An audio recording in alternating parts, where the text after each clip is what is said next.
নাই, চারটা কাজ করলে ভূমিকম্প হয়। এক নম্বরে হলো মদ। মদ যে সমাজে বেড়ে যায় ভূমিকম্প আসে না নাই? দুই নম্বরে হলো জিনা, অবৈধ সম্পর্ক যখন কোন দেশের মধ্যে বেড়ে যায় তখনও ভূমিকম্প আছে না নাই? তিন নম্বরে নাচানাচি।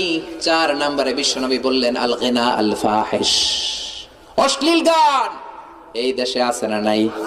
ও শেফালি কেন পানে জর্দা মিশালি, তোকে দেখে গাই যে আমি রিমিক্স কাওয়ালি, আছে না নাই?